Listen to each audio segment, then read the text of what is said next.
So my first question for you is just because you mentioned a story on Matchmaker to me. And if you're comfortable with it, I'd like to get into that. Oh, I'm fully comfortable. I'm an open Sweet. book. Let's do it. So let's kind of go through like where your journey with mental health started. Yes. So, um, I had a really good childhood up until I was 15. My parents we lived in East Side San Jose, which is not really a good area, but they sent me to schools outside of our neighborhood that were 10 miles away or yeah, something like that for a better education. When so I couldn't complain about my childhood up until I was 15. Everything was perfect. And then um September 13th, 2005, my mom was taking me to school, to that 10-mile away school. We had a high school that was literally down the street, but it was just a really bad neighborhood.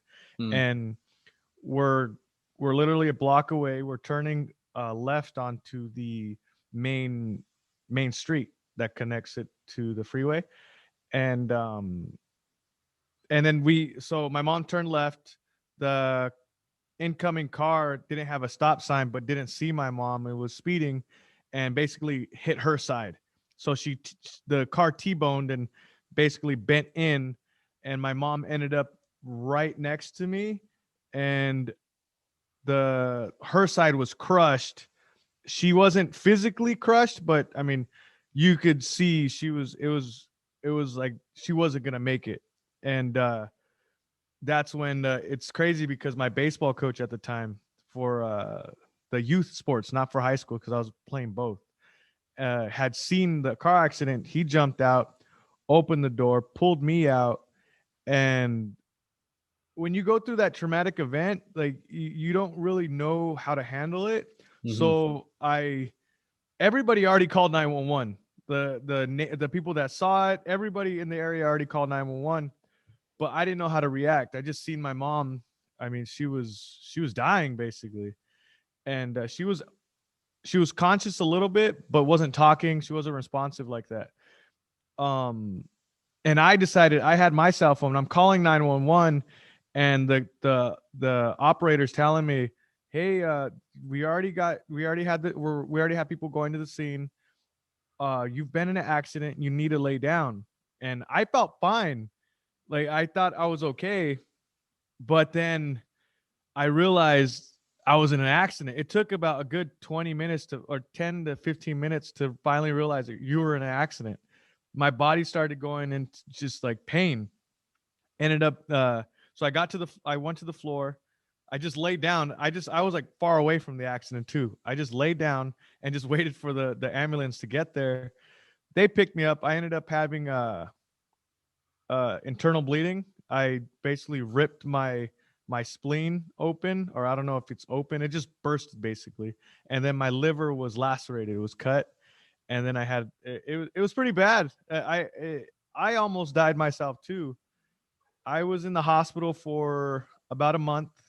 Uh, so much support from everybody, but so I went through all that at 15. At 15 years old, you don't know that that's going to affect your mental health.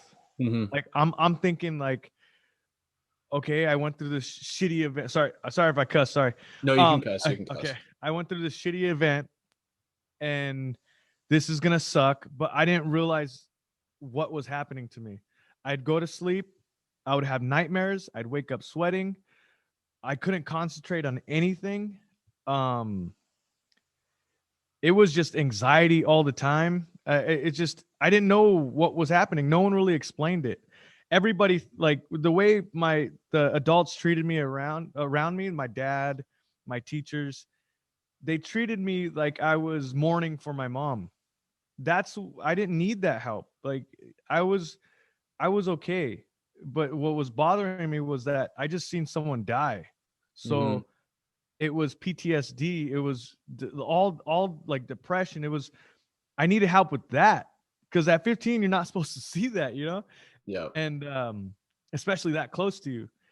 And so from 15 to, I want to say, until I was like 23, because I got married at 22, but at 23 it's when I finally realized, like, okay, something's wrong with you. Because my from 15 to 23, I would constantly, there'd be times of there'd be a month in the year, or 2 months, where I just wasn't good. I would just go lock myself in my room and kind of like not talk to anybody. But then when I'm talking to people, I'm the most social person you ever meet. I love making people laugh. I love laughing at things. Like, I talk to everybody. I engage with a lot of people. But there's these months and there's these days where I just would be the opposite person. And so I met my wife at 22. I get married, and when you're married to someone, you're literally with them all day. They see you wake up, they see you sleep. They see what's behind the covers. They see what's behind the your head, inside your head. So me and my wife for 2 years just dealt with all my demons coming out, right? I couldn't run and hide anymore. I had someone watching me and depending on me. So I went I went to a psychiatrist. My wife basically, like, you need to go see somebody. And luckily I was working for FedEx. They I had insurance to go see a good one, and I went to go see one, and they wanted me to they wanted to put me on drugs. And I just I knew I was better than, not, I don't want to say better, because I just knew it wouldn't help me how it helps other people for some reason. Mm-hmm. I like my I have family members that are on it, and friends that it helps them. But I just knew, like, I don't know. I wanted to try one more different way, and if it didn't help, then I was gonna take the drugs. And then psychiatry, I didn't know the person, so I didn't enough. It wasn't helping me.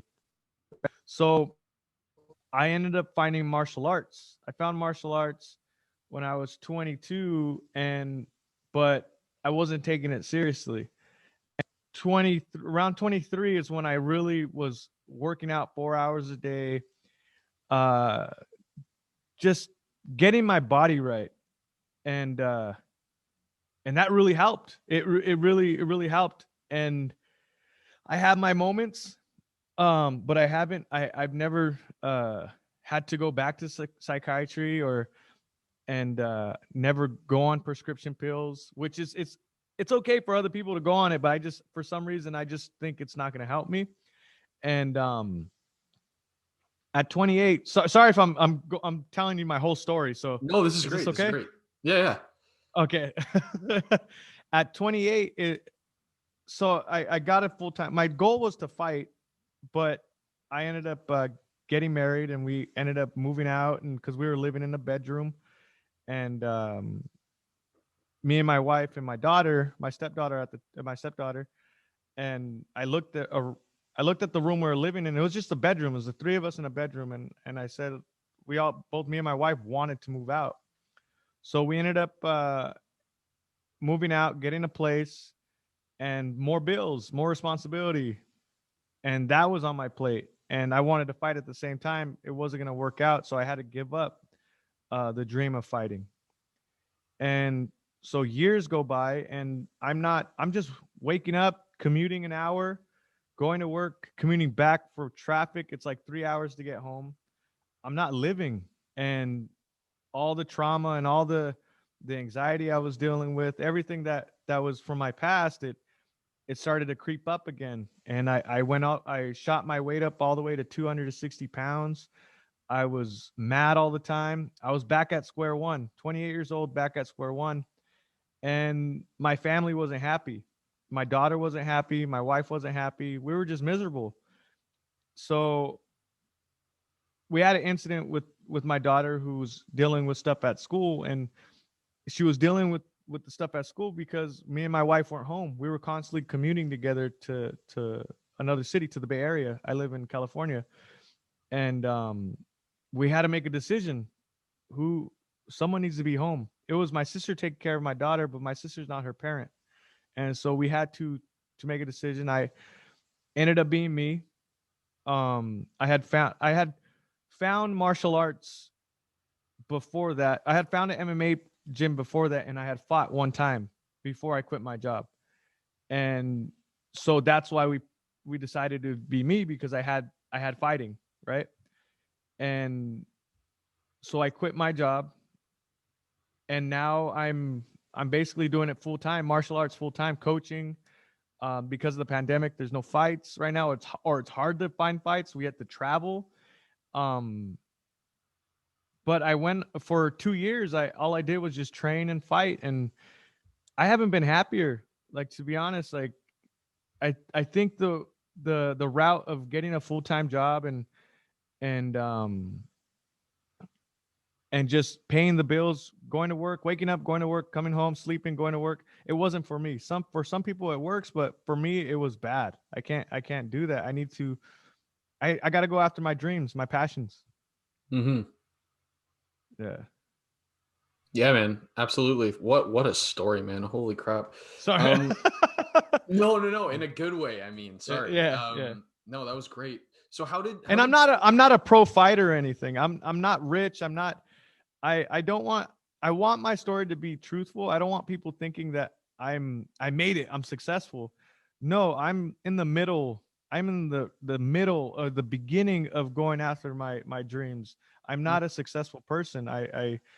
I just I love martial arts. Me and my wife were making it happen. We went from making close to over $100,000 a year to to trying to make ends meet, but I have not been happier. Me and my wife were just talking about it. I've never been happier.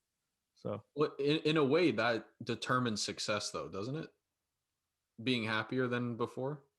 I know in our society, yes. like monetary wealth determines success more, and like status and all these things. But um, like some people will argue that it's happiness, it's reaching for your goals, it's that side of is more successful than the monetary side. Yes, it's fruitful. Yet living a life that's fruitful. It's you. There has to be meaning. You could have a routine all you want and just be repetitive and just not just going through the routine, because anybody could get a job, right? You could get a full-time job, and it sucks, but you can do it. You could wake up every day, go to it, come back home, go to it, come back home, and there's nothing wrong with that. But I've seen a lot of people that are in their 70s or their 80s. You talk to older people. If you talk to older people, they're going to tell you, don't waste your time. Go after what's good in life. And if you have kids, if you have a family, take care of them. That's number one. But if you don't have any responsibilities, then why are you working a 12-hour day job? Like, it's just. Mhm. I know, especially when you don't want to. Yes. Yeah, no, they did this study on people on their deathbeds, and they found that the one thing that most people were saying is that they wish they had worried less, they had stressed less, like they took more time to reach what they wanted to do. Like when you're on your deathbed, you're not going to lie there and go, shit, I should have worked more hours in a week. Like you're not going to lie there and be like, I should have worked 45 hours instead of 40. That one week when I was 25, Yeah. I'd done it. It's going to be like, I wish I, had taken more time for myself, for my family, to reach my goals, do those things. So I feel like that's more of a success determiner than anything. Yeah. I think the one thing I learned from martial arts is I think everybody they need to teach this in school. They teach you things, but they don't teach you how to learn. Mm, Right. And I found that out later in life. Martial arts, it taught me how to learn. The process of learning. It's funny because you go through high school, you go through elementary, junior high, and high school. They're shoving all this knowledge into your brain, but they're not showing you the process. hmm It's there's a lot of kids out there that are dealing with other stuff. They don't care about what's going on in school with Because me, I lost my mom. I didn't care at 15. I was like, okay, my life's done. I don't care about this math book, you know? Right. So I'm not gonna learn. It has to be something I want to do that's gonna make me engaged. And that's once I found something I love, which martial arts is. I love martial arts. Um, I started to learn the process of how to learn, and that's where my podcast came to be, or even just learning audio and video. It's because I love seeing progression. I love learning something. I know I suck at it right now, but then it grows into something better, right? That goes with anything. Mm-hmm. It's one time my dad wasn't the best of dads, but I mean he was there, right? Mm-hmm. But one time he grabbed a stack of cards. I didn't know how to shuffle cards, and he looked at the stack of cards and he threw them at me. He's all, learn how to shuffle, and he just gave it to me. He's all, you grab it and you just keep on trying. You keep on trying. It wasn't really the best example, but now that as I get older, I understand what he was trying to do. He was trying to show me how to learn something.